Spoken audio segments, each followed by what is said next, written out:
Today we're here to talk about the Xbox One, which is turning 10 years old. That's right, it's going to be 10 years of the Xbox One as of today or the time of doing this video.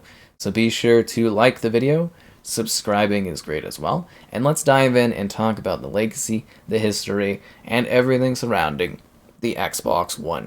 You'll see a collection of various Xbox One moments, such as the big reveal behind me today with the previous head. Everybody remembers the good old Matrick right there.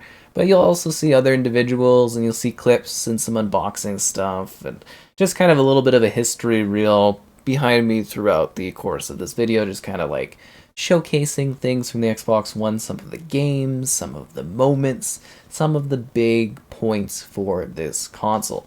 So yeah, it's been 10 years, which is to me a little crazy because I can't believe time has gone by that much, but also the sense that we are, I think, on the Xbox side of things in a much better state than 10 years ago with the launch of the Xbox One, as that thing had a huge amount of problems. So let's start off by talking about the reveal. Obviously, one of the biggest moments of just the entire industry hating on one company we've ever seen. Probably one of the worst, if not maybe the worst kind of console reveal launch. Probably right up there with the whole Saturn and stuff back in the day, right? But yeah, Xbox One had a rough launch focus. PlayStation was sitting there just hitting hard against the price, the bundling with the Kinect, the weaker power, the DRM policies that a lot of people didn't like, which years later are also kind of interesting because at the time, online only was sort of this really kind of weird thing where we're like, oh, no, no, no. And I know some of you still really love the physical media, but we're at a point where digital is like 90 something percent of the games and stuff in the overall industry. And we're moving towards digital consoles only. So it was almost a little ahead of its time for the DRM policies. But, checking in every 24 hours and everything like that, little weird, little not great. But like they had an idea of the family plan where you could have like 8 players and like a family and all share your games, and the idea that you put your disc in once and then you'd never have to use a disc again because you'd have a digital license and then you could sell that digital license. I think there's a lot of like miscommunication and misinformation. Oh, they're talking about the backwards compatibility. That's kind of funny already. But a lot of miscommunication, a lot of rough stuff. But let's also talk a little bit about the launch too. We had some games. Killer Instinct, which was great and is actually getting an anniversary update, crazily enough. Kind of a big kind of launch thing there. Dead Rising 3. We had Forza Motorsport 5. Zoo Tycoon, which I bought day one, which was kind of a waste of money, honestly. That one was pretty bad right off the bat, for sure. Then we had our upgrades. We had like Call of Duty Ghosts with an upgrade, Battlefield 4 with an upgrade, Lego Marvel Superheroes. I think there was a few other ones where you could like bring your copy into like GameStop or something, and it was like $10 and you could upgrade. And that's when we were still doing discs. And I think after that first year, pretty much everything was just digital after that first point, which was kind of crazy. But that was a long time ago. 10 years is just astronomically a long time ago. And then we had the Kinect. So the Kinect was kind of, again, a huge misinformation thing. They kind of used it as a bit of a scapegoat. And they're like, honestly, I think Xbox should have taken a deeper hit with their console sales and just cut the price and included Kinect, because Kinect was like sort of the one feature that differentiated the Xbox One from the PlayStation, because the PS4 was stronger. Every game was running better, looking better on the PlayStation 4. That continued the whole gen until, there was a higher end Xbox, but we'll get to that point a little bit later on.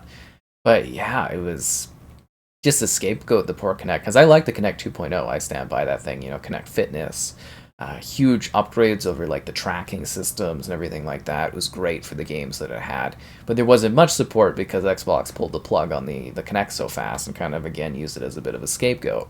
But then there was also that aspect where people were like, oh, it's like a spyware and stuff. It's like, no, it's not. It's just a freaking it's just like a thing you plug in and use as a controller, or walk into a room and go Xbox on, which always to me felt futuristic, the voice controls. Even the dashboard you could move with your hands and the motion controls, but that was not very well done. The original Xbox One dashboard was terrible. It was slow, looked ugly. We have a much better dashboard today. Oh, there's some Killer Instinct, speaking of that, in the backdrop, which is pretty cool.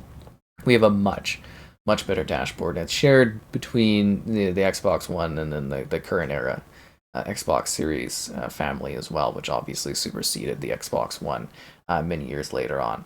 Then there was the controller revamp. So the controller is essentially still what we're kind of using today, I guess you would say, in that sense. Like the design and the concept of it's very much the same on the series consoles. It's just a bit more ergonomic and improved upon a little bit, but it's about the same console.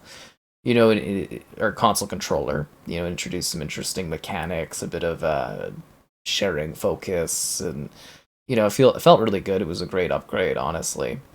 A little clanky, and there's some things here or there. Maybe like D-pad could have been a bit better, but it was a pretty good controller. I think it was actually one of the highlight points of the Xbox One, at least I think so. Was controller stuff and a little bit of Dead Rising 3 going on there. See, I tried to get some clips in that were kind of like a mix of that time at launch and then a little bit some of the games throughout, and stuff like that was kind of my big focus. But I remember out the gate there was actually like a great healthy selection of launch games, and then a little bit afterwards we got Titanfall was a big deal, and it was it was a good starting thing, and then it just the decline, obviously. Like it was getting outsold really badly, well over 2 to 1, and the game started trickling out less and less, and yeah, it was crazy. Honestly, that was a huge monumental failure, one of the biggest maybe for tech too, because it was just unbelievable. The fall from like the might of the 360 era to the Xbox One, and you could argue that the 360 era was kind of tapering off towards the end, but I think the Xbox One really was a huge struggle. Also, the same with the Kinect, because the Kinect for 360 was the fastest selling consumer electronic device of all time. To go from that to something that's dead within, just a year generational shift is insane. And a lot of that falls on the team at Xbox. I know they also used Don Matrick as like a big scapegoat. I mean, he was running the company. His quote about if you want an offline console, buy a 360 is pretty legendary. But I think, it's one guy taking the blame for like a group of individuals that were behind the Xbox One launch. And there was the X-Bone was the funny thing too. I don't know if you guys remember the X-Bone, but they called it, Xbox One, the X-Bone, and it's some funny names. And the size of it, because like the console itself, I still haven't used it. It's slow, it's old, it's pretty archaic. But like it was really big at the time. And we're like, why is it so large? But the overheating issues of the 360 obviously aren't going to be a problem with such a big thing. And yeah, but it was cool. It was shiny, it was glossy, it looked nice. But it was called the Xbox VCR, and they released a 360 that was kind of similar aesthetically, so they could like fit together kind of. And then the Kinect was really nice and glossy, and the controller looked nice. And you got a day one achievement sticker too, and all the games they had like day one. Rise Son of Rome was another one that was part of the day one stuff. Yeah, that was a good one. Well, not an amazing one, but it was a fun hack and slash. I really liked that game quite a bit. The gladiating for multiplayer was cool. Oh, and then there was geez, the services. So like you might not remember this from the Xbox One era, but they had this like terrible intuitive matchmaking system for your parties, so you couldn't like join friends in a game.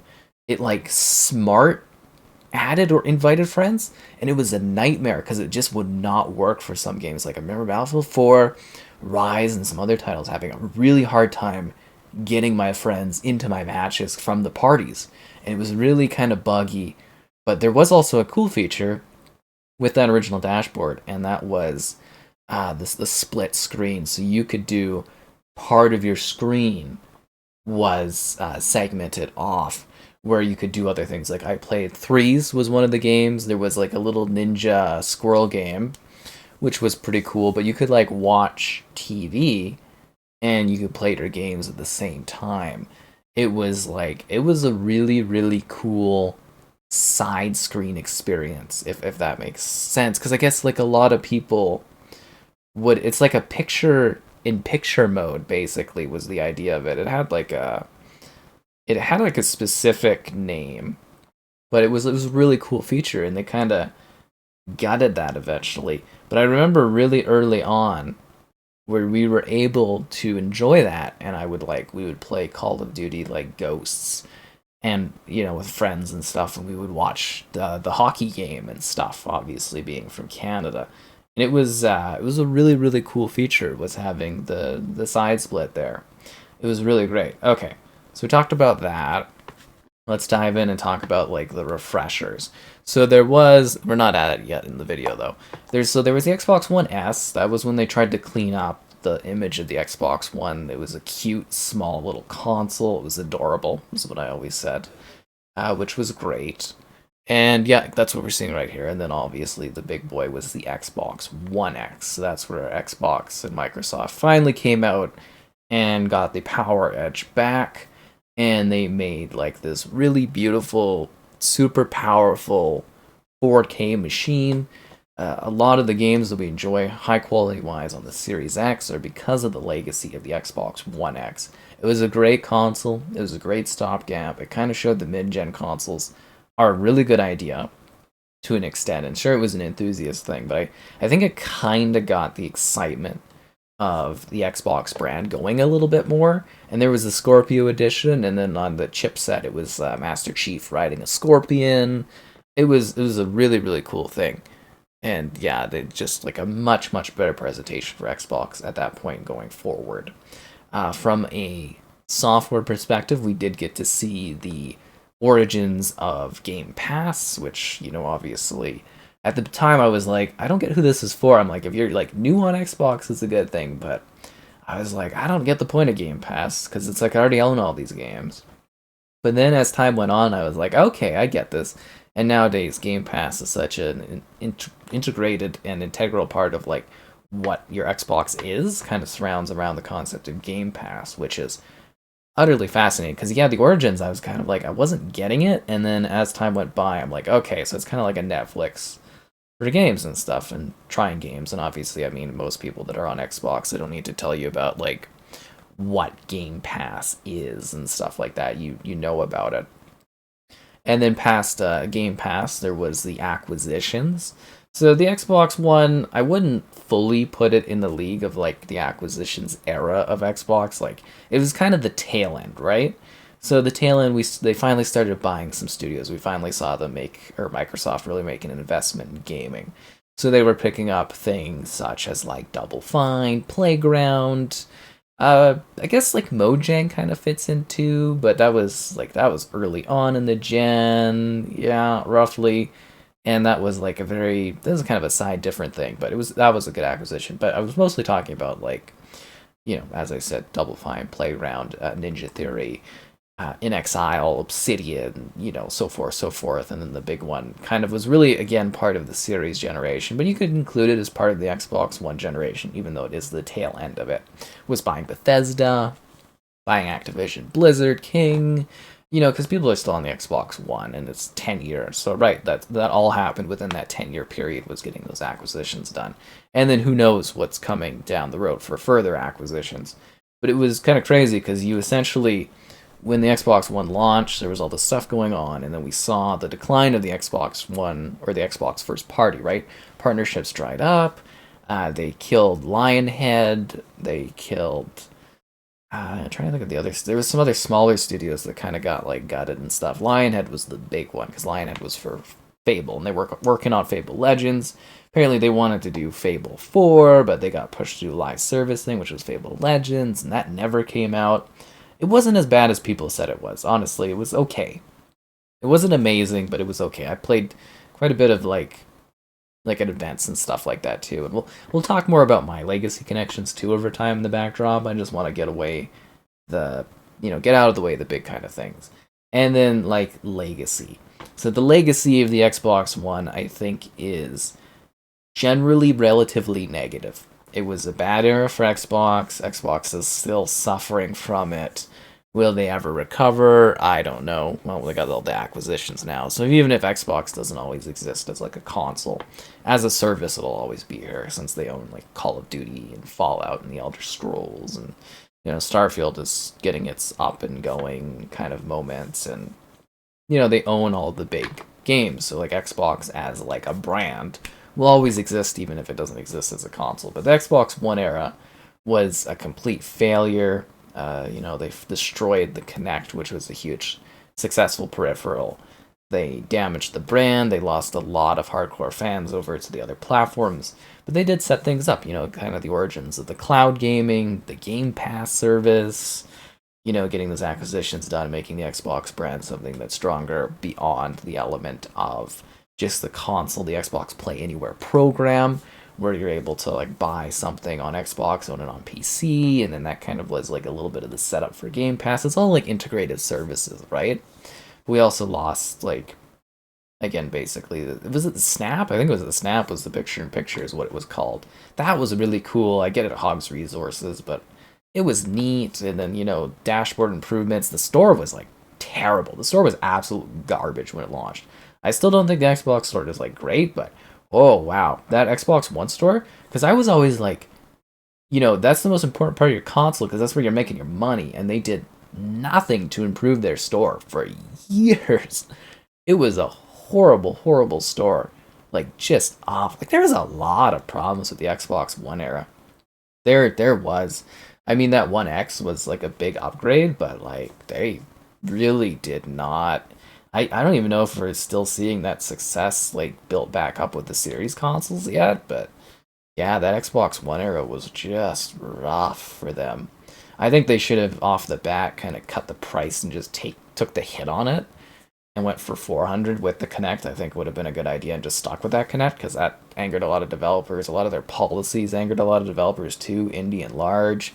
PlayStation took all of the big marketing deals. So when they took Call of Duty, that was like a big downfall moment too, losing the Call of Duty marketing and stuff. But let's talk about my connections too.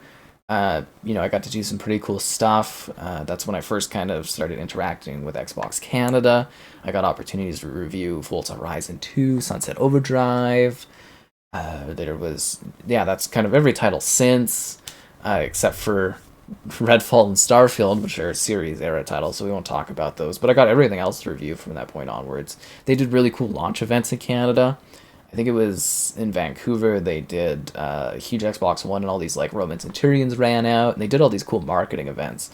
You saw that too, like Quantum Break. There was a Quantum Burger you could go visit, and then for me, for Titanfall, I did like an event where I took a picture, and that was on the social media for like the controller, the custom controller, and then that was a really cool moment. And then E3 2015 was when I kind of started there.